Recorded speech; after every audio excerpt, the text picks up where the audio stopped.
Students, next we are going to discuss about the concept of quantization of energy. Okay, so quantization என்னன்னா எனர்ஜியை முழுமைப்படுத்துறதை தான் quantization அப்படின்னு சொல்லுவோம்.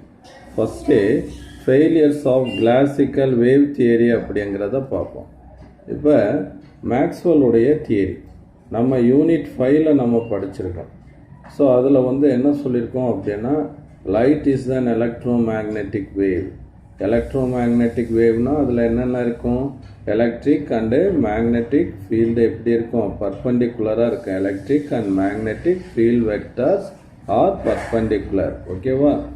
So electromagnetic wave consist of coupled electric and magnetic oscillation that move with speed of light.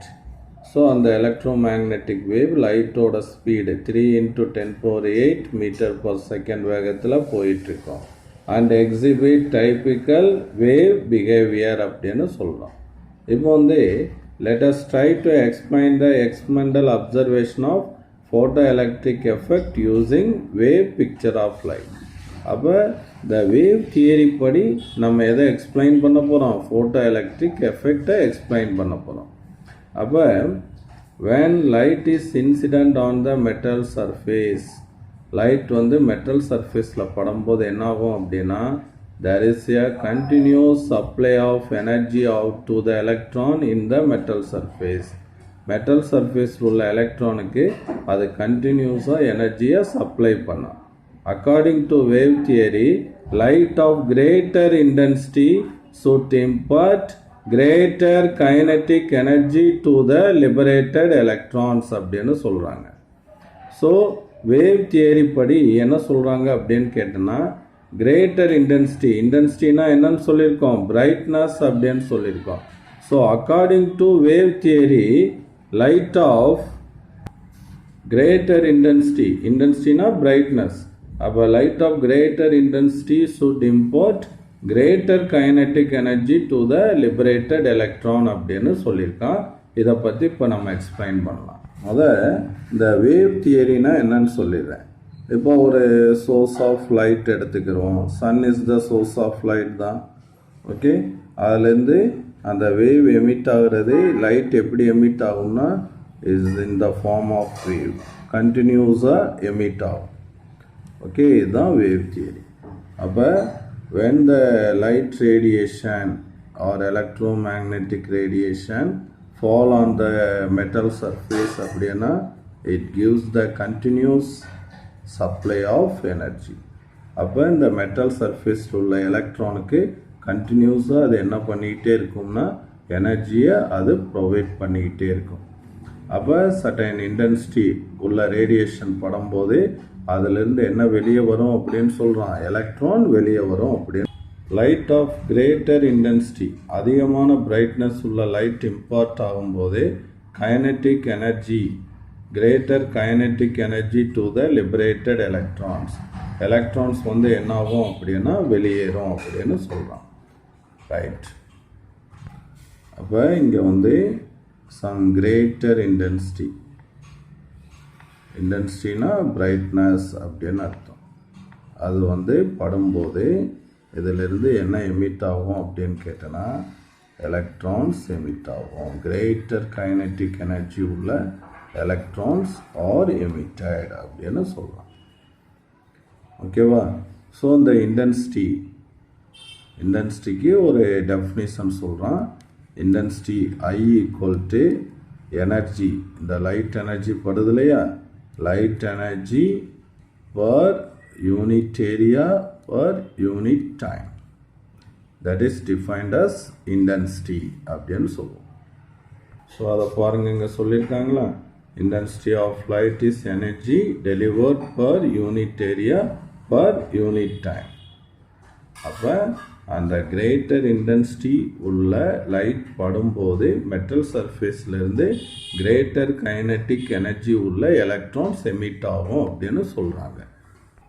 But this does not happen. இது அந்த மாதிரி நடக்கிறது இல்லை. ஏன்னா எக்ஸ்பெரிமெண்ட்டில் என்ன தெரியுது அப்படின்னா, நம்ம லெனார்ட், ஹால்வாக்ஸ் இவங்க எக்ஸ்பெரிமெண்ட் எல்லாம் நம்ம பார்த்தோம். maximum kinetic energy of the photoelectrons emitted does not depend on the intensity of the incident light. அதாவது அந்த வெளிவரக்கூடிய எலக்ட்ரானுடைய கைனெட்டிக் எனர்ஜி வந்து எதை டிபெண்ட் பண்ணி இருக்காது, இன்டென்சிட்டி ஆஃப் த இன்சிடென்ட் லைட்டை டிபெண்ட் பண்ணி இருக்காது அப்படிங்கிறத இந்த எக்ஸ்பெரிமெண்ட் நம்மளுக்கு தெரியப்படுத்துது. ஆனால் வேவ் தியரி என்ன சொல்லுது, இன்டென்சிட்டினால தான் மேக்ஸிமம் கைனடிக் எனர்ஜி உள்ள எலக்ட்ரான் எமிட் ஆகுதுன்னு சொல்கிறாங்க. ஆனால் எக்ஸ்பெரிமெண்ட்டில் வந்து கைனடிக் எனர்ஜிக்கும் இன்டென்சிட்டிக்கும் தொடர்பே இல்லைங்கிறது நம்மளுக்கு கிடைக்கிது. அடுத்து according to the wave theory படி sufficient intense beam of light is incident on the surface. நல்ல இன்டென்சிட்டி உள்ள லைட் வந்து அந்த சர்ஃபேஸில் படும்போதே electron should be liberated from the surface of the target அப்படின்னு சொல்கிறாங்க. however low the frequency of the radiation is. So அந்த ரேடியேஷனுடைய frequency எவ்வளவு இருந்தாலும் பிரச்சனை இல்லை, அந்த ஃப்ரீக்குவன்சி வந்து சம் லோவாக இருந்தாலும் பிரச்சனை இல்லை, அந்த சஃபிஷியன்ட் இன்டென்சிட்டி உள்ள லைட் பட்டாவே எலக்ட்ரான் வெளியே வரும் அப்படின்னு சொல்கிறாங்க. பட் எக்ஸ்பெரிமெண்ட்டில் நம்ம என்ன நேற்று டிஸ்கஸ் பண்ணோம், photo electronic emission is not possible below a certain minimum frequency.